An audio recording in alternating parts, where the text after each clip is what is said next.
What a matchup! And what a team, Mike. Metro PCS and the iPhone SE for $0 on a network that covers 99% of people in the U.S. Oh, impressive.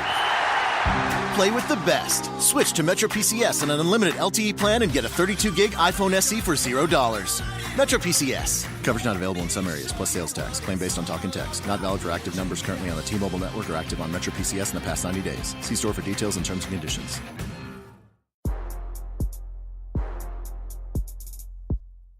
Welcome to Define You Radio, the place to be for real talk and real tips to help you define your personal and professional life. Class is in session with your host, the Southern Belle of Bold, Valencia Griffin-Wallace. Pens and papers ready. Class is now in session. Hello and welcome to the 2018 season of Define You Radio. I am your host, the Southern Belle of Bold, Valencia Griffin-Wallace. Define You Radio is the place to get the life lessons, strategies, and more to help you define life on your own terms. Make sure you are subscribed and connected to all things Define You, including Define You Movement, where class is in session 7 days a week. You can find out more at www.defineyouradio.com. Well, this month's series is on purpose, and I'm really excited about tonight's guest.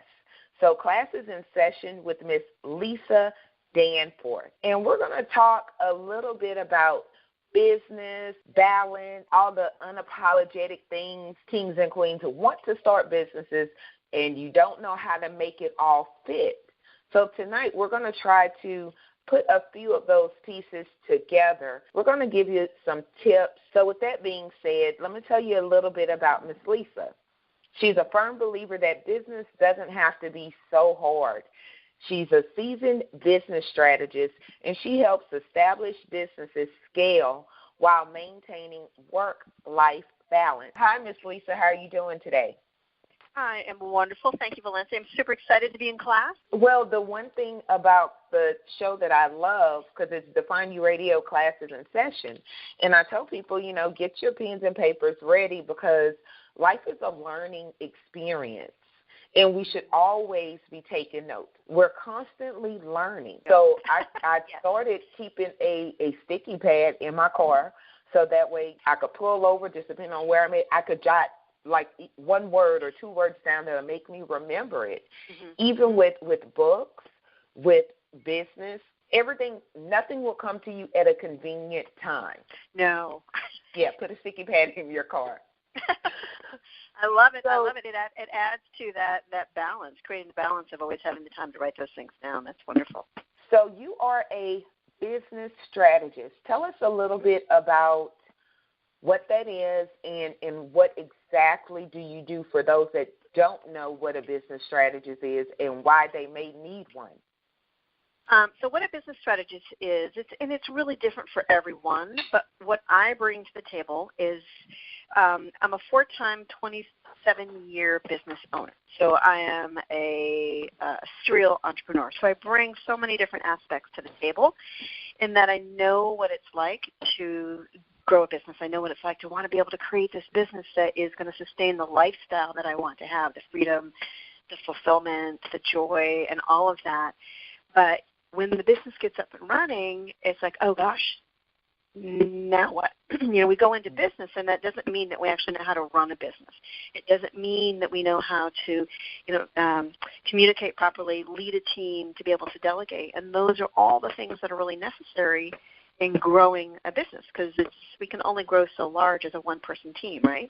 So to be able to know, to create that vision of that you're really excited about and those goals that you can move towards, so that you can then create a roadmap to get there and to be able to execute that. And that's where a lot of people get tripped up. They've got this vision of where they want to go, but they don't create a roadmap that's going to help guide them so they know what they're doing, when they're doing it, but also why they're doing it, so that we can then, in the moments of choice, we can make choices that are going to move us closer to our goals as opposed to something that's going to move us further away, because you're either moving closer to your goal or not, because the time that you're expending, the energy you're expending is not, you can't recoup it.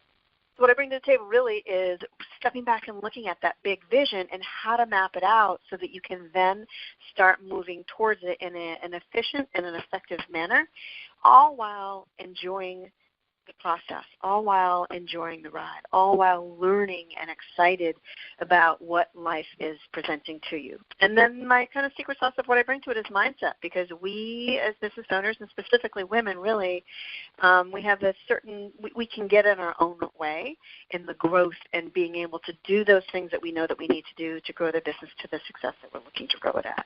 So that mindset piece is a big component. I agree with everything you said 150%.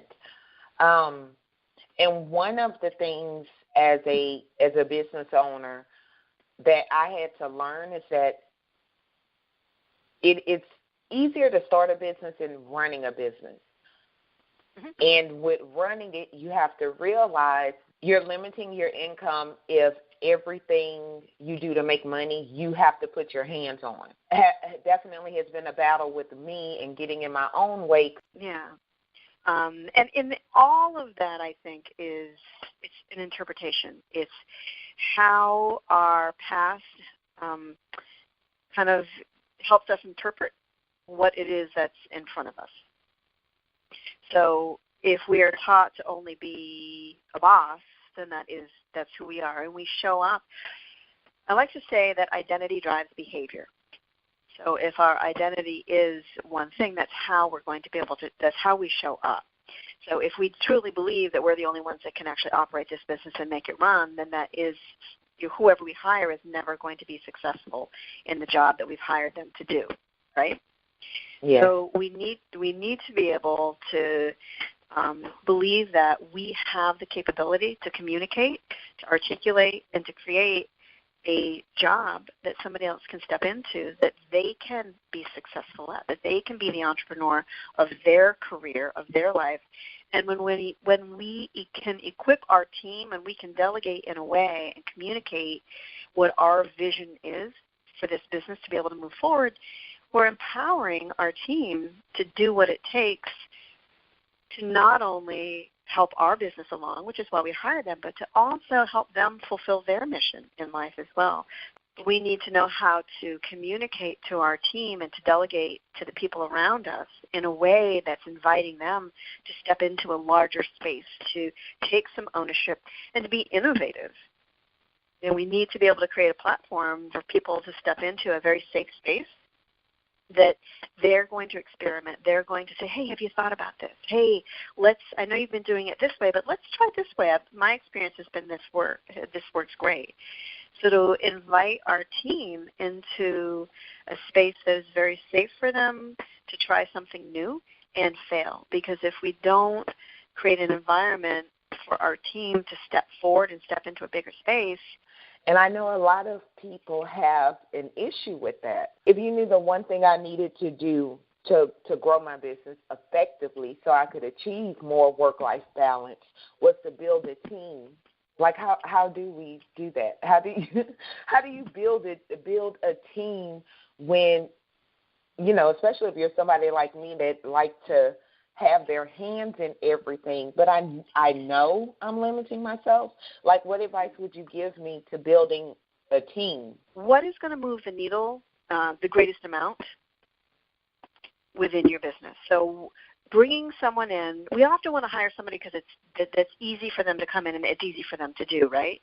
But those easy things aren't always the best thing for us to hand off. We want to be able to look at what is it that we do repetitively that we could systematize so that we can then hand off to someone else, so that when they're coming on board, we've got a process for them to step into so that they feel safe and say, okay, so this is what I need to do, this is when I'm doing it. Not that you need a minute-by-minute structure, but to look at what is it that you're repetitively doing that you could hand off that would move the dial the most within your business.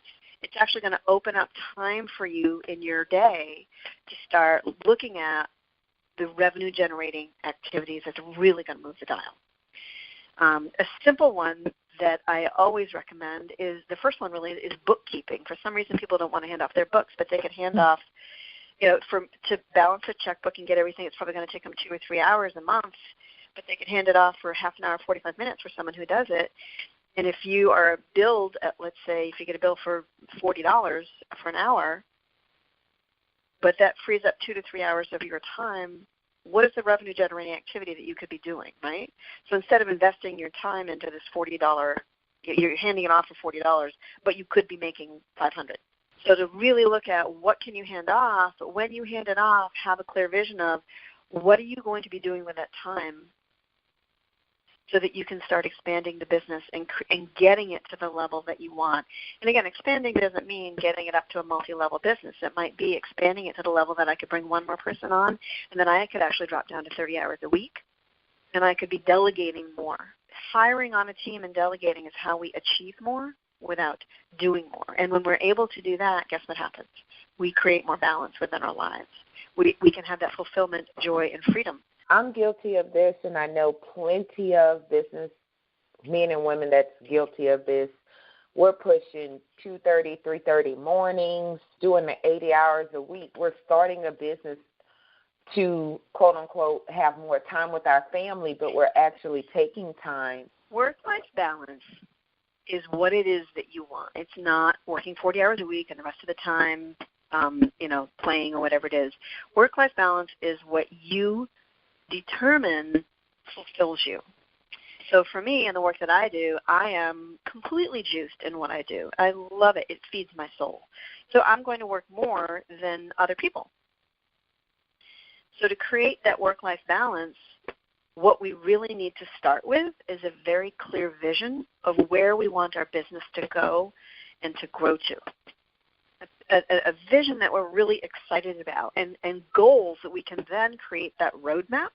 And once we have that roadmap that's attached to that vision that we're excited about, then that time management piece, which trips a lot of us up, doesn't trip us up as much. We are able to say no to things even if we want to do them, because it's not moving us closer to our goals. So we're not adding more and more and more and more to our plate because, that sounds good and that's exciting, and I want to do that. We're actually be able to discern between the trivial many and the vital few that will bring us towards creating the life that we want, spending more time with our family, feeling more joy instead of feeling out of control and overwhelm. But it's all got to start with that vision, or else you're not exactly sure where you're headed. You're not exactly sure. Our long-term vision helps with short-term decision-making. Yeah, isn't that great? It's so true. And it really helps you say no in the moment, even to the things that you want to do, but are actually taking your eye off the goal, off the prize. And taking your eye off the prize is when your work-life balance gets totally out of whack. So the key component is creating that vision so that you are aware of the work-life balance that fulfills you, not what society says it needs to be, not what your mother says it needs to be, not what your partner says it needs to be, but what it is with you, and to be able to own that unapologetically so that you can then step into and do what it takes and set the boundaries and the structures in place so that you can create this life that you want to live and contribute in the manner in which you want to contribute. One of the mistakes I see people do, and I've done this, when people first start a business, they take I got to take every opportunity for my business to be successful. So I love that you said the trivial many, because it doesn't, at the end of the day, it doesn't get them to that big picture. But they feel like they have to take every opportunity or every client or whatever that comes their way. Why do you think this is? Because they don't have a clear vision, period. I mean, it's really simple. But again, simple does not mean easy. So, and I say that, I don't want to say tongue-in-cheek, but I say that also wanting to emphasize that when we do start out in business, it is very hard to have an extreme clarity of where you want to go. But it is really important to sit down and spend time creating that vision. But when we start new businesses, let's admit, we need to try things more than we would when we are clearly defined, a year, 2 years, 5 years down the road, right? Like, I'm going to try this. I'm going to speak with this person. I'm going to try this out, realizing, this is great. This is not the avenue that I want to take. Some people might call it failure. but we're learning what doesn't work. We're learning what we don't want to do. So when we're in business, when we're first starting, you are probably going to have to work a few more hours than you want to go and grow to. You are probably going to be taking on clients that you may not be sure you want to work with. You know that you can be of service to them, but maybe not at the level or the capacity that you want to. But by taking that on, you've learned, right? It's an education. Right. But making sure that if you're not sure if you're in alignment with them, but making sure that you can still be of service is the important component. But we have to do things. You will never go through life only doing the things that are going to move you forward, because you're not quite sure what's going to move you forward. You need to be innovative. You need to be creative. And you need to be willing to step out into a larger space and be willing to fail in order to grow, in order to expand internally, externally, spiritually, financially, all of that. So to be able to go ahead. Sorry. I was going to say one of the things that I see, and social media will have you thinking that everybody starts a business and overnight they have a $1 million house and, this fabulous life, because we could all put forward the image we want people to see. And a lot of people will get frustrated after they've started their business because they think everybody is not having to work as hard as them. What would you say to a client that came to you with that mindset? Like, I feel like I'm not moving fast enough. This person's in the same business and they're really successful, and I feel like it's not working for me. What would you say to them? I would say very clearly, stay in your own lane. When you are continually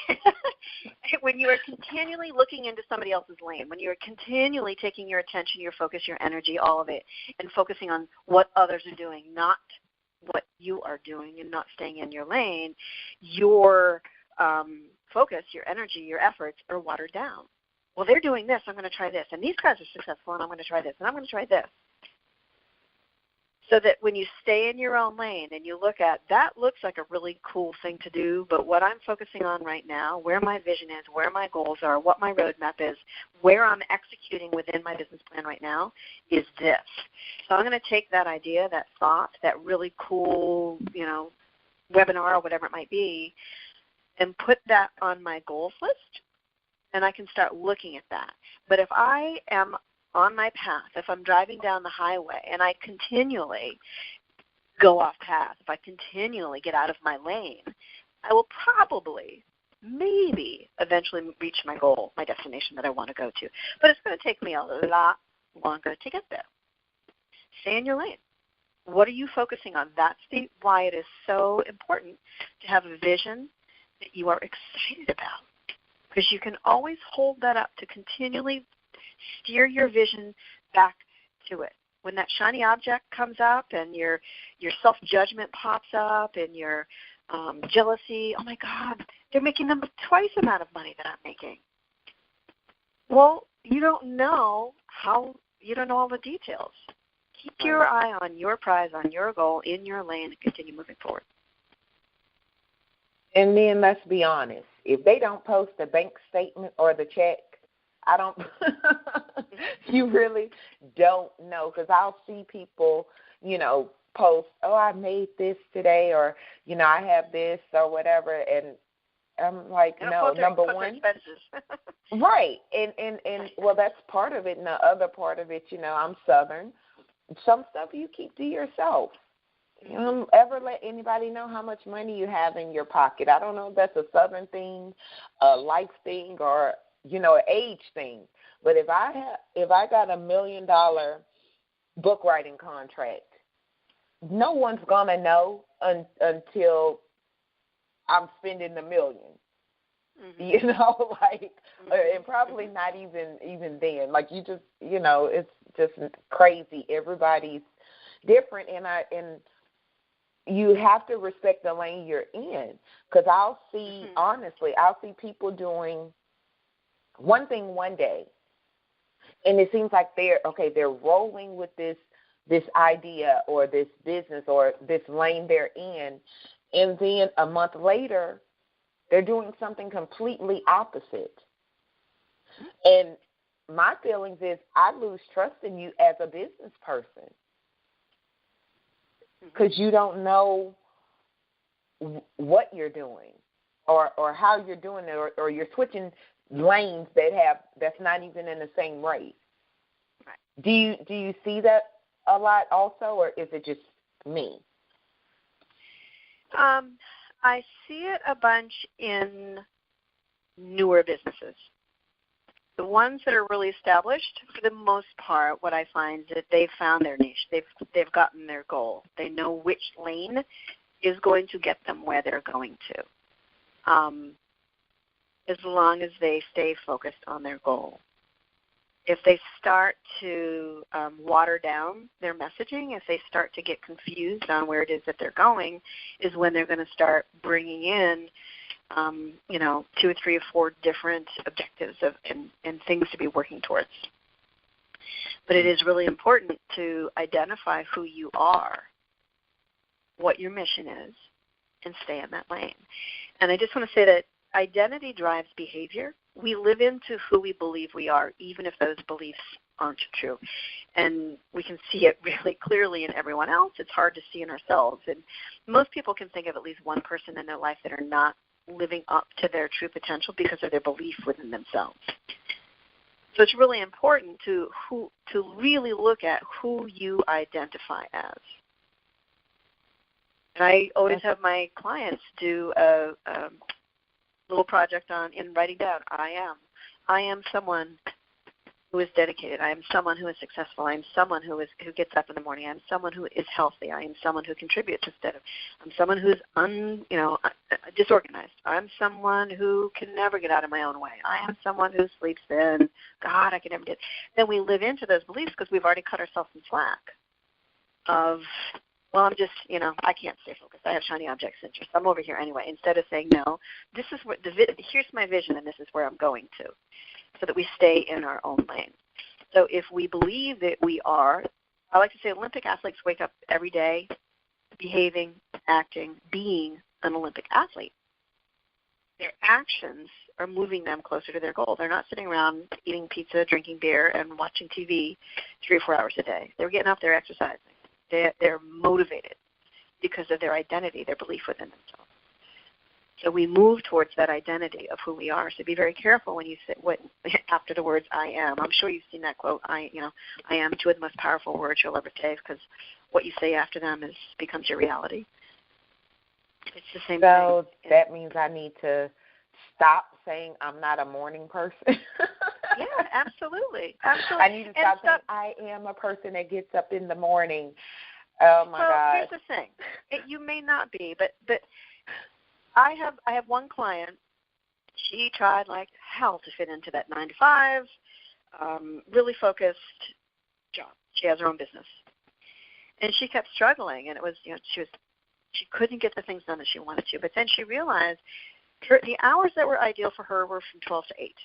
So she got up in the morning when she wanted to get up. She walked her dog. She worked out. She did some exercise. She spent some time in the kitchen baking, whatever. She got to her desk at 12. She has her time management under control. She is much, much less overwhelmed. She's growing her business. She's making the impact that she wants to make because she realized that morning is not for everyone. It's simply not. But if you're getting up late and you're fading at 3 o'clock, then you need to make a choice of which one's going to work for me. So determine which one it is, and don't judge yourself, but just live into it and create the most impact that you can within the time frame that works for your body and your psyche. And I love that you say that because it makes me feel better. But one of the things, we always see those quotes and hear those things ever since we were little kids. The early bird gets the worm. And, if you go to sleep. You may not want the worm. Right. And my thing was, that was a battle for me. And I'm still adjusting to that because I do own my own business, so I'm on my own clock.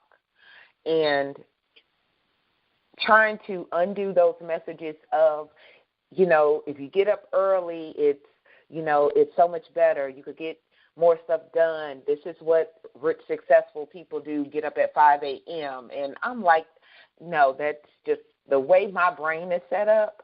Yeah, that's no. We're constantly keeping track of ourselves. We're constantly keeping score for ourselves. So if we try to get up out of bed every morning and we want to exercise, and that's just what we need to, that's what I need to do. That's what I should do. We're shooting all over ourselves all the time. We're setting ourselves up for failure if it just isn't who we are. So if you aren't going to work out first thing in the morning, then stop saying that that's what you need to be doing. If it fits in better your schedule at noontime, at 3, or at 7 p.m., but the idea is we need to have a safe space to be innovative, to be creative, and figure out what works for us. And it's how we step into unapologetically owning our gifts and being who we are. And when we can do that, and we can say, you know what, I am not getting out of bed until 8 o'clock in the morning. I'm just not. It doesn't feed my soul. It drains me, and I get up beating myself up every single morning because I don't get out of bed. I'm supposed to get up at 7, but I don't, or 6, and I don't get out until 8 or 8:30. That's no way to start your day. But determine what's going to work for you, and then unapologetically do it. Don't live into other people's expectations of the early bird gets the worm, and if you're not up by 6 a.m., sorry, business isn't where you should be at. And like you said, I may not even want the worm. You want the fish. You want the filleted fish. You want a nice little piccata in there. And it's and then my son is older, so being that my family is grown, basically, I don't have to get up at 5:30, 6:30 to get him ready for school. And I remember waiting my whole life, or his whole life, saying, I can't wait till the day I don't have to get up at 6:30 to get him ready for school. And, my son, he's about to be 21.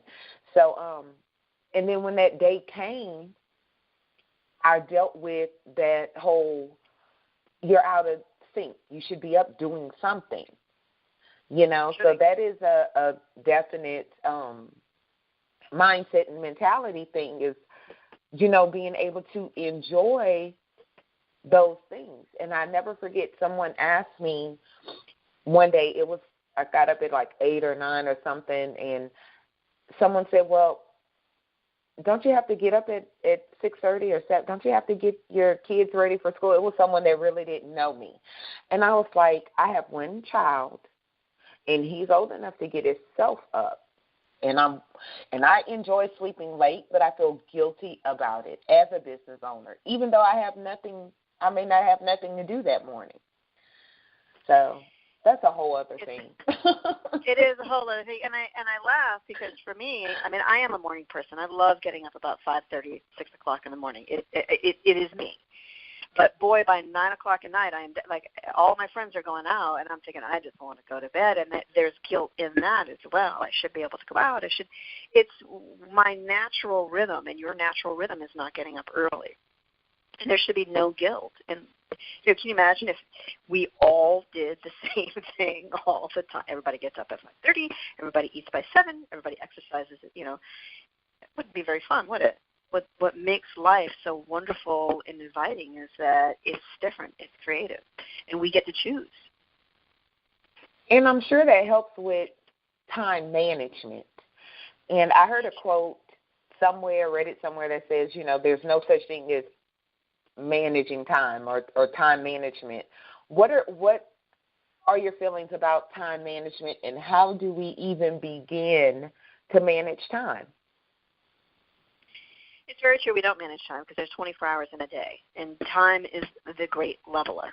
Oprah has 24 hours. Richard Branson has 24 hours. Tony Robbins has 24 hours. It's very, very true. But I want to tie it back to the vision, that when we know what we're working towards and why we're working towards it, it allows us to figure out what we want to do with each one of our days. And time management is really tied back to a vision of what we're excited about. Our time management, people are I'm a procrastinator. I've got shiny object syndrome. I can't get anything off of my plate. A, living into I am a procrastinator. I can't get out of my own way. But it's really looking at, what do I want? Who do I want to be today?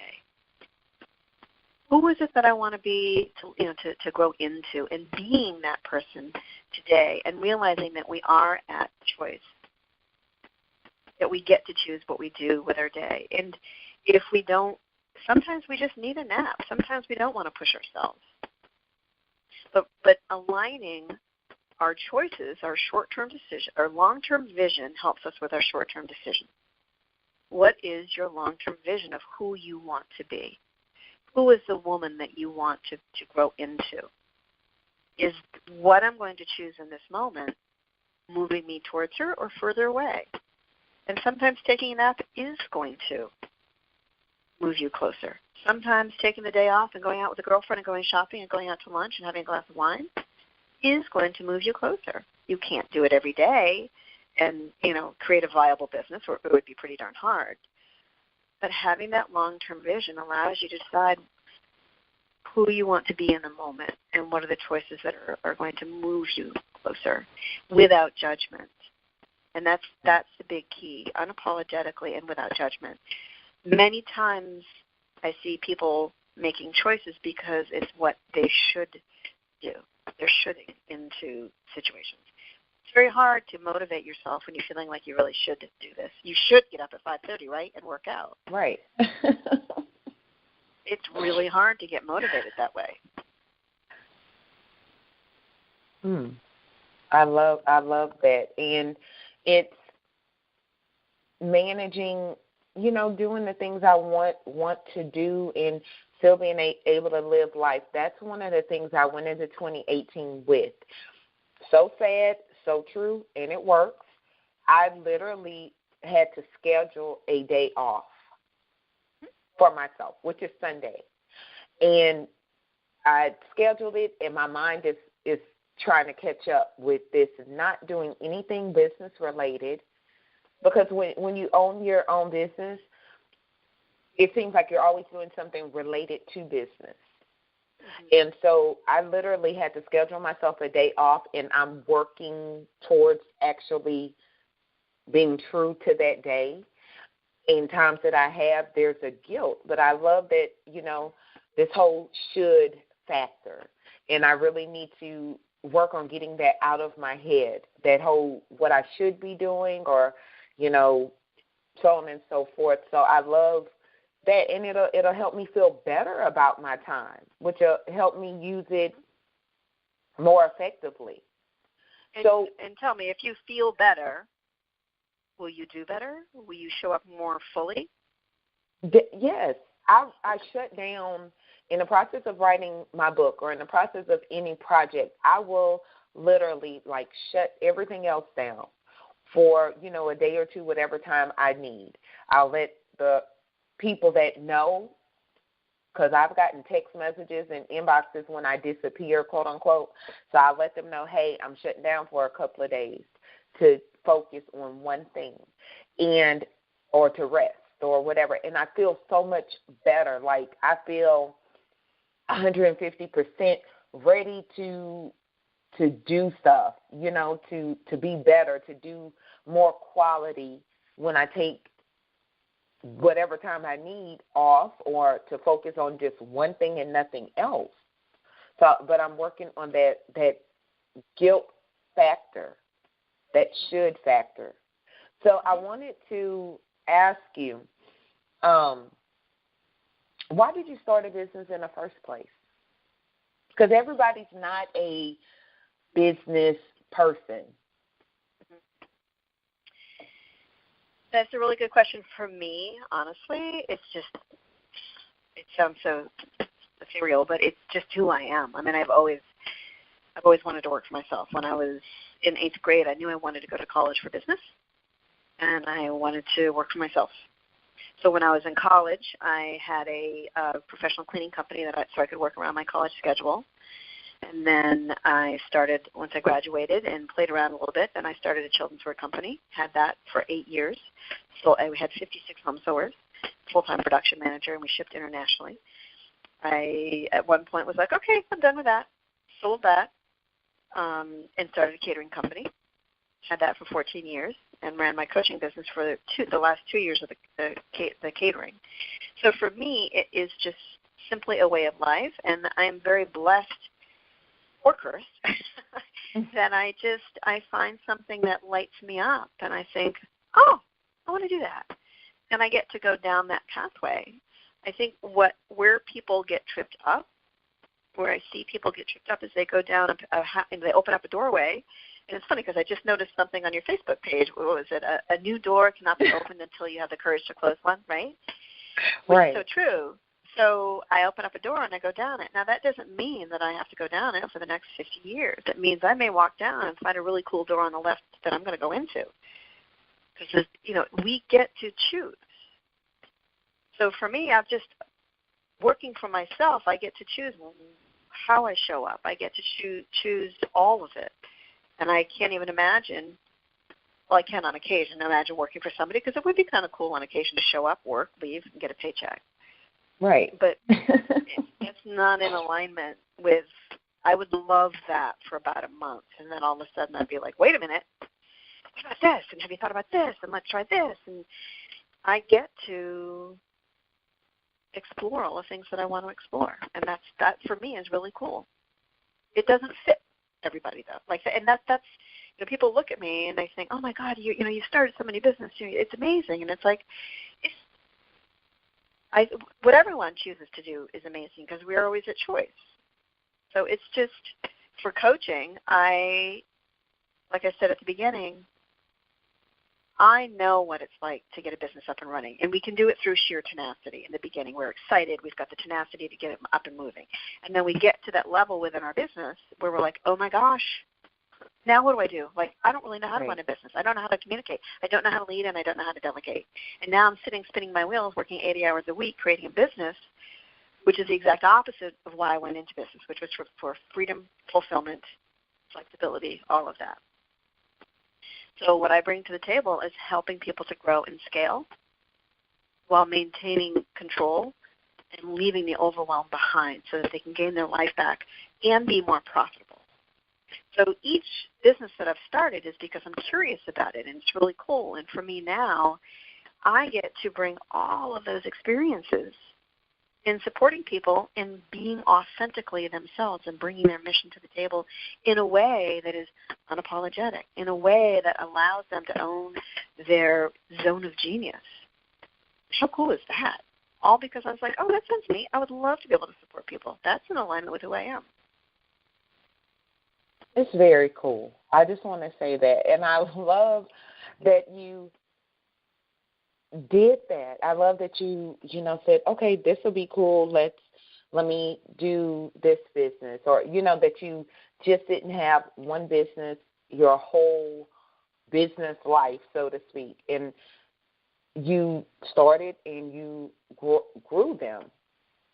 Mm-hmm. And I love that, because it makes you able to relate to, number one, the process, and number two, to people in different areas. Because one of the things that I've noticed, some people, and that's all fine and good, but some people, business strategists or business coaches or whatever, they only can focus in one way.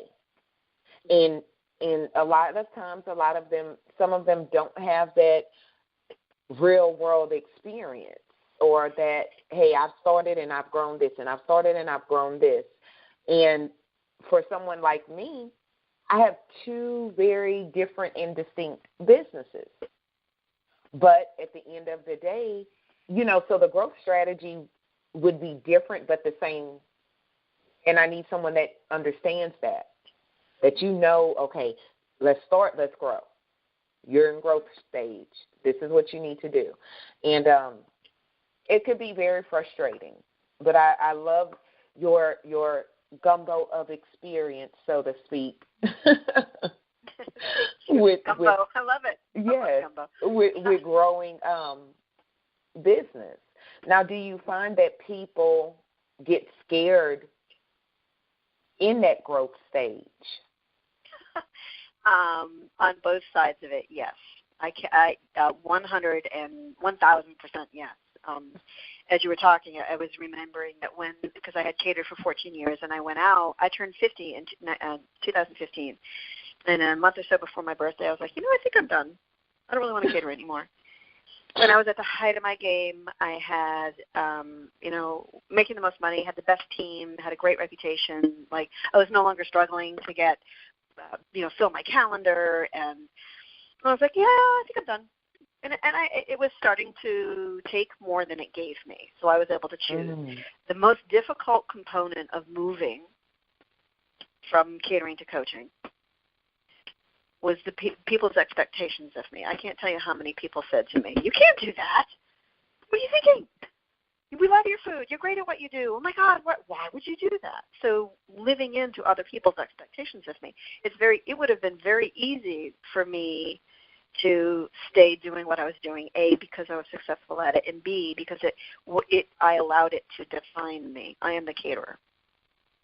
But I chose to not allow it to define me. That doesn't mean that I wasn't uncomfortable at times. It doesn't mean that I didn't second-guess my choice to launch from the catering into full-time coaching, which I had been starting to do for 2 years while I was catering, but couldn't manage a full-time catering company and really launch my coaching business.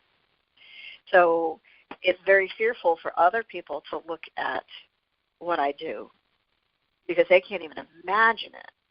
And then I take their energy, and it's very easy for me to pull that, to put that cloak around me. Of who do I think I am? Oh my God, I should be grateful, right? I have a hugely successful catering business. Who do I think I am to actually step out and do something different? And for God's sake, I'm 50. No, I didn't want to own that. So other people have a great deal of fear when they see people stepping out there. And it's very easy for us to disconnect from our vision of where we want to go and grow to because of other people's perceptions. It's very easy for our mindset to get tripped up on, ooh, girl, you should be grateful for what you got. Don't be saying, who do you think I would step out into that bigger space? You can fail. Yeah, I could fail. And guess what else could happen? You could win. Yeah, I could just fly. It is all a matter of choice. It is all a matter of mindset. And I don't know if you've heard of a book. Her name is Bronnie Ware. She is a palliative care nurse from, I think, Australia. And she took care of people in the last few weeks of their life and just, she'd, of course, sit and talk with them. And she started noticing a theme. And she actually wrote a book about it, and it was called the Top Regrets of the Dying. I think it was the Top 10 Regrets of the Dying. And the number one regret of the dying was I wished that I had lived a life true to myself and not what others had expected of me. We live into others' expectations of who we should be. And then we go through life in discomfort and not fulfilled and not full of joy and completely judging ourselves because we're not living up to who we know we could be because of somebody else's thought. And often, Valencia, it's what we think somebody else might possibly be thinking about us. It's not even something that they have expressed verbally. So our fears stop us from stepping out and stepping into a bigger place and really owning our brilliance and sharing our gifts. Our fear of what somebody might possibly think of us, that we may possibly disappoint someone. So we put our life on hold. We shrink our life because we might tick somebody off. We might disappoint somebody. We might make an idiot of ourselves. Well, guess what? Those people who are the most successful, and I'm not talking just financially, I'm talking spiritually as well, have probably made the most mistakes as well. We have to. It is very egoic of anyone to think that they are going to be hugely successful. Again, not just financially, but hugely successful when they aren't willing to put themselves out there, that they were just naturally gifted, that they could just step into this huge, beautiful, expansive place and own it.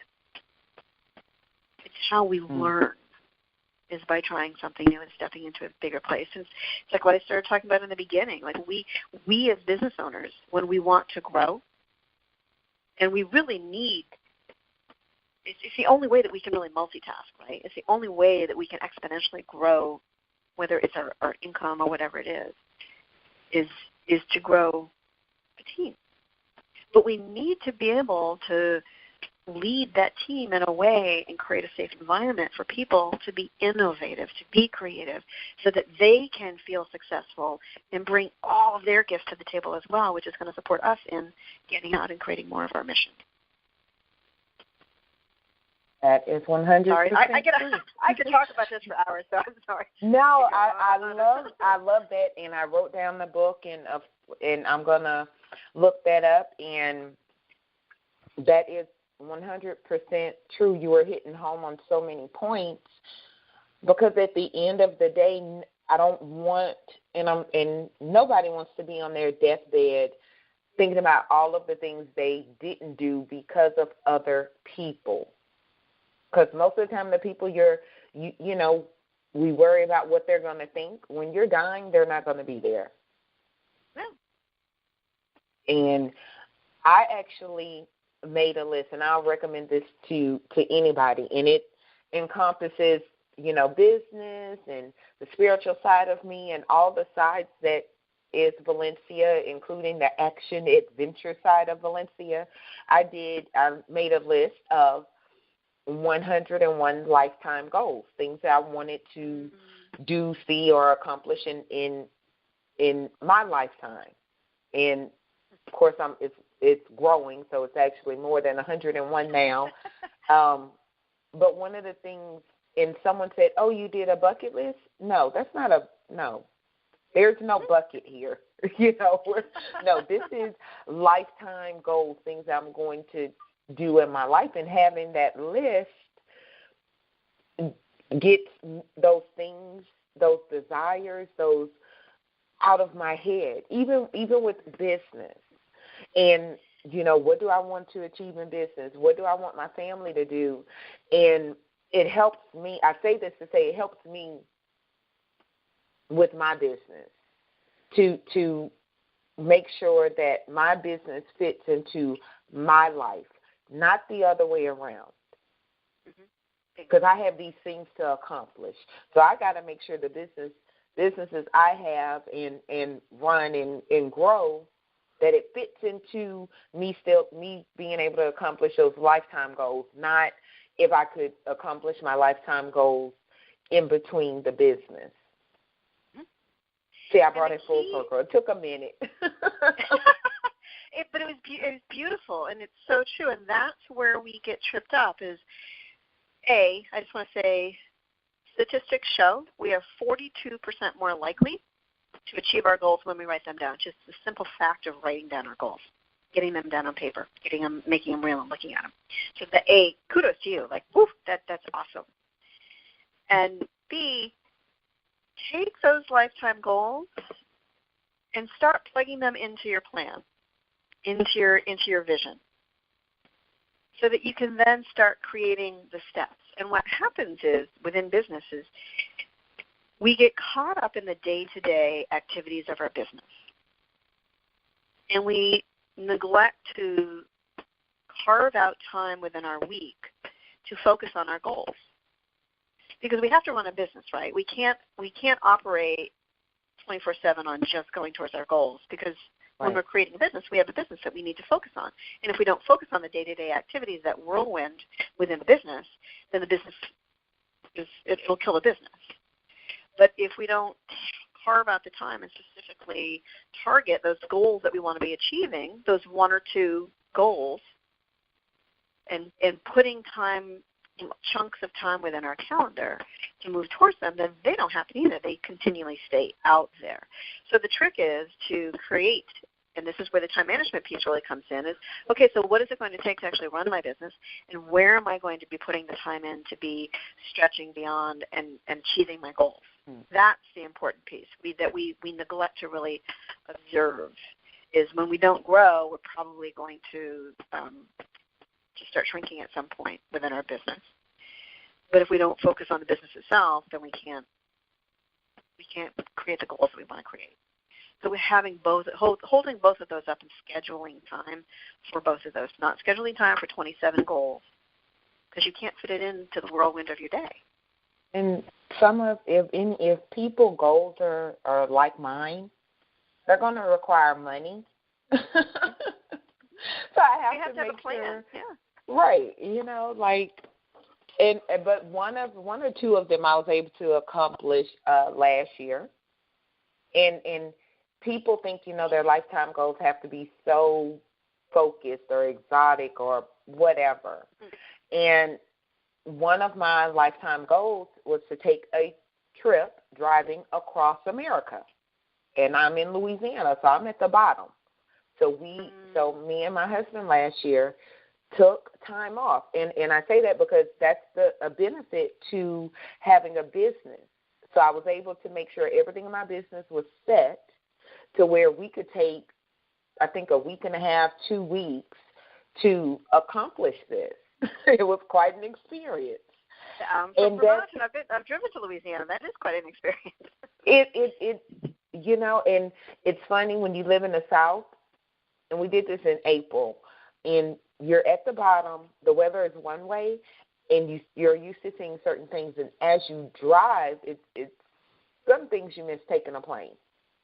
As you drive, you get to see all these ridiculous things that's on nobody's map throughout America. But that's an experience that I was able to take that time because I do have a business. And then I made sure that things with my business, it was scheduled around that. So that's just a point I wanted to throw out there. So as we get ready to close, Miss Lisa, I want to know what's one tip you would leave the audience with today that has helped you, take that unapologetic approach to growing your business? Because all of us could start a business, but that growth thing is a whole other level. So what's the one tip you would leave the audience with in regards to that? I'm going to tie two together if I can. Mm-hmm. And it's really knowing who you are and not what others expect of you. So knowing what fills you up, knowing the woman that you are, knowing where you want to go, but tying that in with boundaries. We need to set structures in place. We need to set boundaries in place that support us in doing the work that we need to do in order to grow our business. So if we are continually putting our work, ourselves on the back burner to take you and drive the kids here, to help out here, to, you have a friend that's called you up. We need to set structures in place that support us in saying no intentionally, confidently, and without apology. Yay. The way that we can set those boundaries in place is knowing what our vision is, like who we are. Because if we're not super clear on who we are and where we want to go, it's very hard to say no to someone because there's no real anchor that's anchoring you into saying, I'd love to be able to bake 147 cookies for Bake Sale tomorrow, but that can't, and I know it's really important, but I can't take the time out right now because this is where I'm headed. It allows you to say no unapologetically. It allows you to say, this is what I'm doing. When we set those boundaries and those structures in place, and I know I said this before, or I think I said this, we teach people how to treat us by the way that we show up and the way that we allow them to treat us. So if we are the ones that are always continually moving our boundaries and our boundaries are optional, then guess what? People are going to treat us that way. So I would say establish your boundaries. What is it that you need to be? Who is it that you need to be? What is it that you need to let go of in order to establish the boundaries that are going to support you to create and sustain the business that is going to allow you the lifestyle? Because if you continually are saying yes to everyone else, that means that you're continually saying no. And when you are saying no to your vision and your goals, that's impacting who you are. It's impacting how you show up. It's impacting your health. It's impacting your bottom line. It's impacting your family. It's impacting your community because you're not living up to your true potential. So establishing those boundaries. But in order to establish those boundaries, you have got to know who you are and what you stand for. And, of course, say no, which is one of my favorite words. And it's helped Andy me Lamont. tremendously in Thank business. you. Well, I've had a wonderful time. Yeah. Well, Andy Lamont says no is a complete sentence. Exactly. No explanation necessary. Ms. Lisa, thank you so much for being on the show, and welcome to the Define You Radio family. Now, how can the audience get in touch with you? Oh, you're thoughtful, Valencia. Thank you. They can either email me at lisa@lisadanforth.com, or they can check out my website, which is just lisadanforth.com. I like to keep things nice, neat, and clean, just really easy. And just reach out. I always offer a 1-hour free clarity call for someone who is interested in exploring if coaching is for them, or if I would be a good fit for them, so that we can sit down and look at what coaching would look like, how everyone shows up. So if someone is interested in a free clarity call, to reach out via email, or just you can go onto my website, check me out, and reach out to me via the website. Yay. And, of course, Ms. Lisa's information will be posted on the Define You Radio's Facebook page. So you guys make sure, don't live in 2018 and not be clear with where you're going. So go ahead and take advantage of that clarity call with Ms. Lisa. I know she helped me get clear. You guys know class is in session, and I have like 3 pages of notes. So with that being said, tonight's quote is, never get so busy making, I jacked the quote up, guys. Y'all know how I do it, never get so busy to make a life that you forget to make a life. I'm pretty sure that's right and wrong, but you guys get the point. Don't get so busy making money or living in other people's worlds that you forget to make a life for yourself. Because at the end of the day, when you're on your deathbed, those regrets, it's kind of too late to go back and do stuff. So y'all get it. With that being said, pens and papers down. Class is officially over. Until next time, remember, your past doesn't define you. It gives you definition, and it's up to you what you do with that. See you next time. Thanks for listening to Define You Radio. Make sure you connect with the show at www.defineyouradio.com. Pens and papers down. Class dismissed.